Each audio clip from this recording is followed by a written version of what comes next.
My wife abandoned our family to join a no relationships allowed cult with her friends, and years later, she came back expecting to be welcomed with open arms.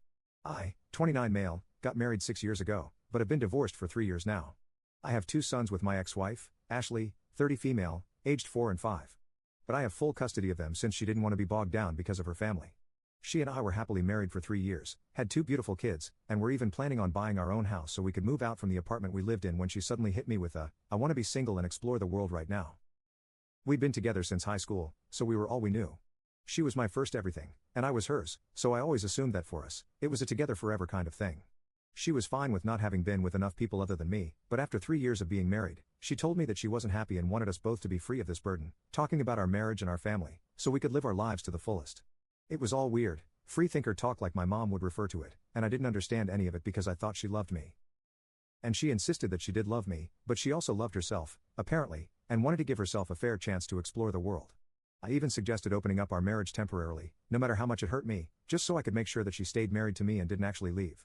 But she wasn't into that idea and was hellbent on getting divorced so that both of us could do this the right way. I was heartbroken after that discussion because it had literally come from nowhere. When I started crying in front of her, she told me that it'll all be fine and to have faith in our love because if we were meant to be, then she'd find her way back. It was ridiculous and unfair, but that's how our marriage ended. One fine day, she just decided to pack her bags and leave so she could explore the world and be on her own for a while. Leaving me and her 2 kids behind without giving a damn about what would happen to us. I'd even asked her what she thought was going to happen to the kids, and she suggested that I leave them with someone I trust, and then I should go explore the world, travel, meet new people, and live a generally adventurous life as well so I could grow.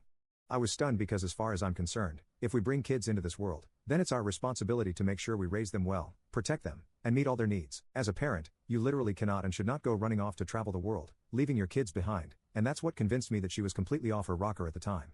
So I didn't fight the divorce anymore and didn't contest it. The settlement was easy since she didn't want anything and was ready to give it all up. Her parents were loaded, so the alimony and child support weren't a big issue either. She got visitation rights, but she rarely ever visited, and even when she would, she'd make me drop the kids off at her parents' place and then wait in another room so she could meet them without being reminded of the past. But even those visits stopped after the first couple of months. I found out the real reason behind the change in her behavior a lot later from a friend of mine, Ryan, who happened to have a couple of friends in common with Ashley. Ryan's cousin happened to be part of the friend circle that Ashley had been influenced by, and he's the one who told me about them about 2 months after the divorce. I don't blame him for not telling me earlier because he and his cousin weren't exactly close, so he hadn't found out about the truth until after the divorce was done with. Besides, even if I did know the truth, it wouldn't have changed anything about the divorce anyway. Ryan's cousin, according to what he told me, led a very promiscuous, wild, and adventurous lifestyle. Not just him, but his entire friend group of about 6 or 7 women believed that we shouldn't be tied down by relationships and had made a pact to remain single. Ashley had been introduced to this friend circle by a coworker of hers who believed that she'd get along well with these women, even though she wasn't single and couldn't be part of that school of thought, given that she was married with 2 kids at that point. But Ryan's cousin had bragged to him and a couple of other family members that they'd managed to convert a woman into believing that she didn't need to stay with her husband and kids, that she apparently needed to shed this dead weight so she could move on and do better in life. And that's what she'd done by divorcing her husband and giving up custody of her kids so she could finally fully commit to their ideology. She'd been bragging about the like-minded status of their group and how they'd managed to turn someone into one of them, which meant that there was definitely something powerful and compelling about their beliefs.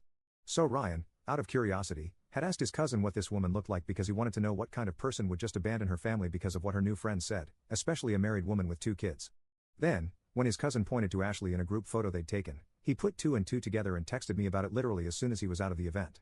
This had all taken place at a family gathering of his, and once that was done with, he immediately asked me if I was willing to meet him.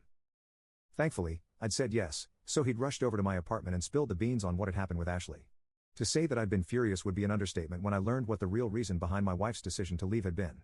She'd done this to fit into some stupid group and to be seen as a person who was brave and adventurous and stuff. She'd left her husband and kids behind for something like that. When I got to know the real reason behind her ridiculous behavior, I honestly felt like I would have been happier if she'd just slept with another man. At least it would have been a more respectable reason to end her marriage and abandon her children, but this just didn't cut it. I wanted to call her and curse her out but didn't because after learning the real reason for her departure, I was convinced that she was just crazy. There were no 2 ways about it, and there was also no point in hoping that maybe saying or doing something would make her change her mind. It wouldn't, and I knew that now. So I just decided to make the best of my circumstances and raise my sons to be better men than their mother had been. I also worked harder at my own job and made sure they never felt abandoned. I hired a nanny and started working twice as hard at the office, so I wouldn't have to bring the office home with me. And as soon as I'd come back home, all my time would be spent with my kids. My parents helped out a lot, and occasionally even my ex-in-laws tried to help, but kept it to a minimum, probably out of shame for what their daughter had done. They were the ones who were paying the child support installments every month, and I knew it because from what I'd heard, Ashley was busy blowing all her money on trips to exotic locations at high-end hotels. Now that she had no family to think of, she could spend all her money on crap like that, and nobody would bat an eye. I raised my kids to the best of my abilities, and now I have two sweet, obedient, and adorable little girls who love me and each other. We're all the family we need, and I've pretty much pushed my marriage out of my mind altogether because that was just annoying to think of. I've also paid my dues at work, so now I'm in a great position and earn double the amount I used to earlier. I've been doing great for the last 2 years, and I didn't think I had anything to worry about anymore. Until last week, when Ashley finally showed up after almost 3 years of being completely AWOL. My kids and I were at home since it was a Sunday. We have enough money to buy our own house now, but I've stayed in the same apartment since I really love this place, and it's convenient for the commute to work as well. Clearly, I should have moved because, unfortunately, since I'd remained in the same place, Ashley knew where to find me. She just showed up at our door randomly that day, and I think it must have knocked the wind out of me to see her after almost 3 years.